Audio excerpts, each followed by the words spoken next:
Ashwatthama was born as the son of Guru Dronacharya and his wife Kripi.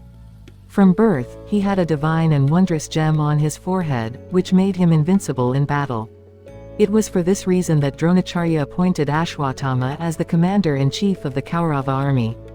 In the Mahabharata war, Ashwatthama defeated and killed many warriors from the Pandava army. Guru Dronacharya and his son Ashwatthama had inflicted heavy casualties on the Pandava forces. But it was only due to the power of Lord Krishna that the victory of Dharma was possible. Once, Lord Krishna told Yudhishthira that as long as Guru Dronacharya and his son Ashwatthama were alive, this war would be very difficult for them. Because if Dharma were to triumph in this war, then in the coming times, the faith of the people in Dharma and God would be completely destroyed. Lord Krishna told Yudhishthira that he would have to divert Guru Dronacharya's attention from the war. For this, he devised a strategy.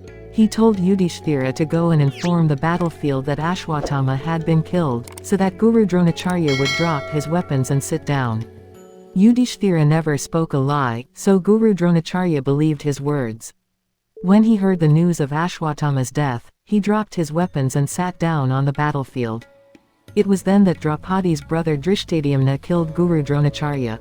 After the death of Guru Dronacharya, Ashwatthama was consumed by immense rage. Because he had lost his father and his closest friend Duryodhana in the war. He could not bear to see the Pandavas alive. Ashwatthama sneaked into the resting quarters of the Pandavas at night and killed their 5 sons. When Draupadi learned of this, she wailed in grief over the death of her sons. All the Pandavas were also deeply anguished by the loss of their sons. Arjuna became extremely furious and vowed to kill Ashwatthama. Arjuna began to chase Ashwatthama to capture him. But due to the divine gem on Ashwatthama's forehead, Arjuna could not slay him. Then Lord Krishna cursed Ashwatthama with a terrible affliction.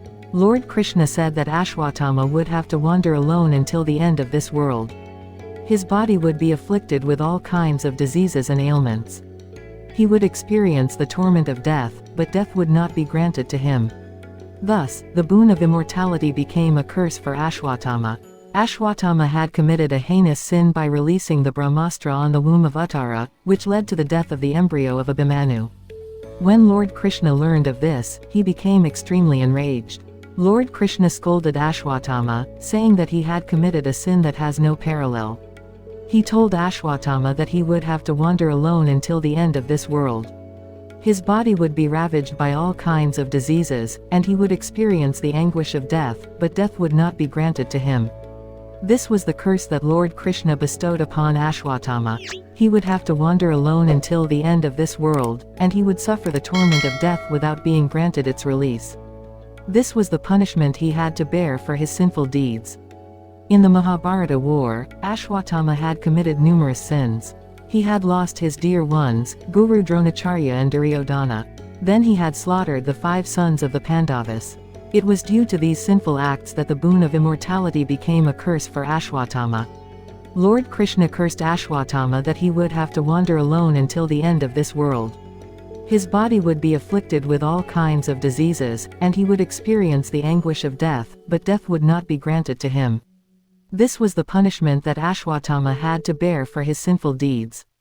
Thus, Ashwatthama was a warrior of the Mahabharata who could have single-handedly ended the war in a single day, but he had committed numerous sins. It was due to these sinful acts that the boon of immortality became a curse for him, and he